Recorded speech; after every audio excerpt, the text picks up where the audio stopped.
गगन कुमार थापा, समय 5 मिनट। यसपछि मान्य श्री रेखा शर्मा। सम्माननीय सभामुख महोदय, कोरोना संक्रमणको प्रभावले विश्व अर्थतन्त्र करिब 3% खुम्चने अनुमान अन्तर्राष्ट्रिय मुद्रा कोषले गरेको छ। धनी मुलुकको वृद्धि दर 6% ऋणात्मक हुँदै गर्दा चीन बाहेकको विकासशील देशको पनि करिब 2.2% वृद्धि दर घट्ने अनुमान गरिएको छ। बितेको 90 वर्षमा करिब विश्व अर्थतन्त्रलाई एकैपटक प्रभावित गरेको यो पहिलो पटक हो। अझ यो प्रक्षेपण त अहिले प्रारम्भिक तथ्याङ्कहरूमा आधारित छ।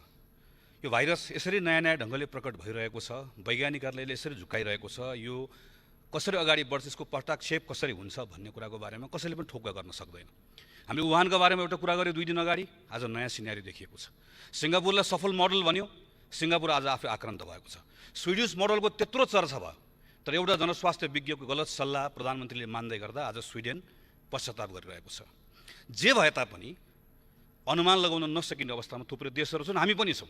अर्थमन्त्रीले 2 दिन अगाडि प्रस्तुत गर्नुभएकोमा बडो गौरवका साथमा सरकारको कामले गर्दा सङ्क्रमितको सङ्ख्या न्यून छ भनेर प्रस्तुत गरियो।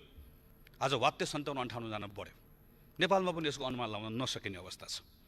तर यति कुरा भन्न सकिन्छ, यसले अर्थतन्त्र वा संसारभरिको अर्थतन्त्रलाई प्रभावित गरेको जस्तो नेपाललाई पनि प्रभावित गरेको छ। एसियाली विकास ब्याङ्कले प्रक्षेपण गरेको 9 दिन पछाडि अन्तर्राष्ट्रिय मुद्रा कोषले नेपालको अर्थतन्त्रको साइज कस्तो हुन्छ भनेर गरेको त्यो प्रक्षेपणमा आनको तान फरक छ। यस्तोमा हामी बजेटको सिद्धान्त र प्राथमिकतामा छलफल गर्दैछौँ। बजेट भनेको आएर गएको अनुमान हो। यो आएर गएको अनुमान गर्नलाई निर्देशित गर्ने डकुमेन्टमा हामी छलफल गर्दै गर्दा मान्य अर्थमन्त्रीजी र अर्थ मन्त्रालयका हाकिम साहबहरूले यो बेलामा संसारको अर्थतन्त्रलाई कसरी प्रभावित गरिरहेको छ भन्ने बारेमा के अनुमान लगाउनु भएको रहेछ, कसरी सोच्नु भएको रहेछ भन्ने कुरा यो डकुमेन्ट पढेर हामीले थाहा पाउनुपर्ने हो कि होइन। यो डकुमेन्टमा कहीँ छ पृष्ठ नम्बर 2 को 4 नम्बरमा एउटा निबन्ध लेखिएको जस्तो वाक्य बाहेक कहीँ पनि यसको बारेमा उल्लेख पनि गरिएको छैन। कि त मान्य मिनेन्द्र रिजालले भन्नुभएको जस्तो अहिले सीमित बजेट ल्याएर हामीले भोलि धारा 121 को आधारमा पूरक अनुमान ल्याउँछौँ किनकि हामी अहिले अनुमान गर्न सक्दैनौँ भनेर भन्नु पर्यो। होइन भने हामीले केही त केही भन्नुपर्ने होला। किन नभनिएको? नआएर होइन, विद्वान अर्थमन्त्रीजी हुनुहुन्छ, यो कित्ताले सबैभन्दा बढी जानेको बुझेको भनेर विश्वास गरेको अर्थमन्त्री हुनुहुन्छ। नआएर होइन, भन्न नचाहेर। किनकि सांसदहरूलाई केही पनि थाहा छैन, धारा पानी ढलका बारेमा कुराकानी गर्ने हुन्, यसका बारेमा लेखेर खास अर्थ छैन भनेर जानिकन हेपेर नल्याइएको। कोरोनाको यो सङ्क्रमण आइसके पछाडि अमेरिकाले केयर भन्ने एउटा छुट्टै अध्यादेश कानुन लिएर आयो, फ्रान्सले, जर्मनी सबैले प्याकेज लिएर आयो। तर गएको 18, 20 दिन, 25 दिन, 1 महिनामा हेरौँ त हामीले मान्य अर्थमन्त्रीजीले सार्वजनिक कार्यक्रममा बोल्नुभएको कुराले कसलाई उत्साहित बनाएको छ, मानिसलाई निराश बनाएको छ, मन्त्रीजी मानिसलाई आतङ्कित बनाएको छ। कम्तीमा हाम्रो बजेटले एउटा भरोसा जगौला कि भन्ने आशा गरिरहँदाखेरि यो डकुमेन्ट हेर्दै गर्दा हामीले त्यो भन्ने ठाउँ पाउँदैनौँ।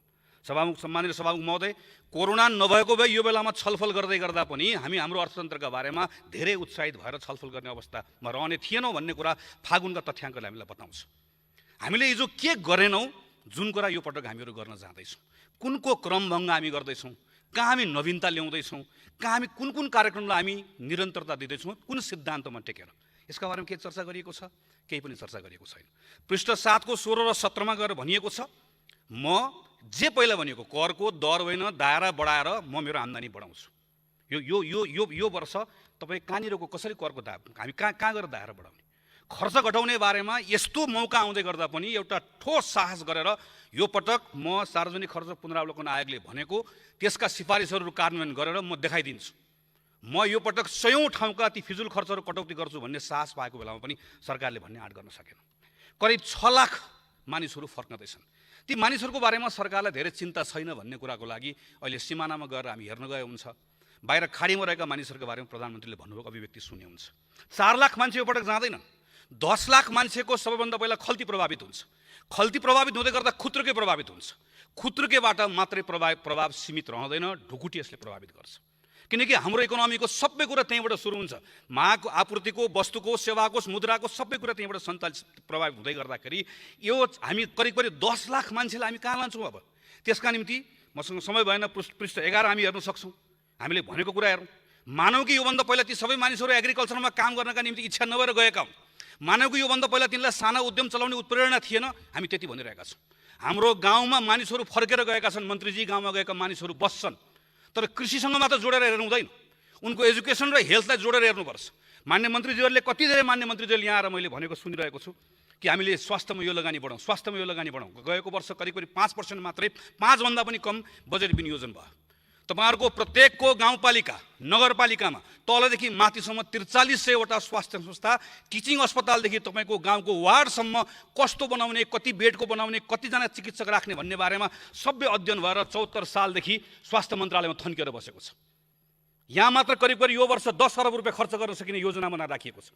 5 अरब रुपियाँ मात्रै सरकारले खर्च गर्यो भने 50 अरब रुपियाँको उपकरण लिएर आएर इन्स्टलमेन्टमा प्रत्येक वर्ष केनियाले गरेको जस्तो 5 अरब तिरेर मात्रै यही वर्ष स्वास्थ्यमा ठुलो डिपार्चर गर्न सकिने गरिकन सबै कुरा नेपाल सरकारले तयार गरेर राखेको कुरा 3 वर्षदेखि यो डकुमेन्ट थन्किएको छ। यसलाई पल्टाएर हेरेको छ स्वास्थ्य मन्त्रालयले, यसलाई पल्टाएर एकचोटि मागेको छ अर्थ मन्त्रालयले। अनि यो वर्ष हामी कहाँ के गर्दैछौँ जसको कारणले गर्दा हाम्रो यो पटक परिवर्तन हुँदैछ।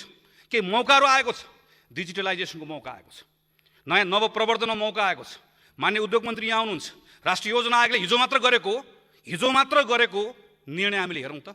हामीले च्यालेन्ज फन्ड भनेर जुन च्यालेन्ज फन्ड यहाँबाट बनायौँ, त्यो च्यालेन्ज फन्डलाई लिएर गएर हामी ग्रान्टमा मार्दैछौँ। अब यहाँबाट हामी नवप्रवर्तन गराउँछौँ। उद्योगमा अहिले पनि हामीले भन्ने आँट गरेनौँ। कुनै बेला 12% 13% योगदान भएको उद्योग अहिले 5%मा झरेको छ। हामीले कहिले दोष केलाई दियौँ? 49 सालमा गएर भ्रिकुटी कागज कारखाना सभामुख महोदय हामीले केलाई भन्यौँ? भ्रिकुटी कागज कारखाना बेच्यो। यो त्यस कारणले गर्दा उदयपुर सिमेन्ट बेच्यो। मान्य सभामुख, सम्माननीय सभामुख महोदय, यो सरकारलाई आँट छ। त्यसैदेखि सरकारले उद्योग चलाउँछु भन्नुहोस्। हिजो उद्योगको निजीकरण गरिएको कारणले गर्दा नेपालको औद्योगिकरण खत्तम भएको भनेर भन्ने हो भने कि सरकारले आँट गरोस् न त उद्योग खोल्ने। हामी जहिले पनि त्यसलाई लुकायौँ। हामीले भनेनौँ के कारणले गर्दा नेपालमा औद्योगिकरण हुन सकेन भन्ने कुरामा छिर्ने आँट गरेनौँ। यो पटक मौका आयो। सम्माननीय सभामुख महोदय, म टुङ्ग्याउने बेला यति मात्र भन्न चाहन्छु, एउटा सङ्कल्प हामीले खोजेको, एउटा साहस हामीले खोजेको, एउटा सृजनात्मकता हामीले खोजेको यो अहिलेको यो प्रतिकूलताको बिचमा।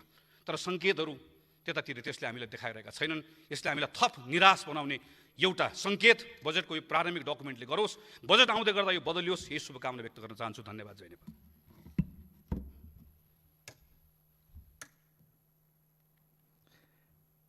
मान्य श्री रेखा शर्मा, समय 6 मिनट। यसपछि मान्य श्री मीन बहादुर विश्वकर्मा।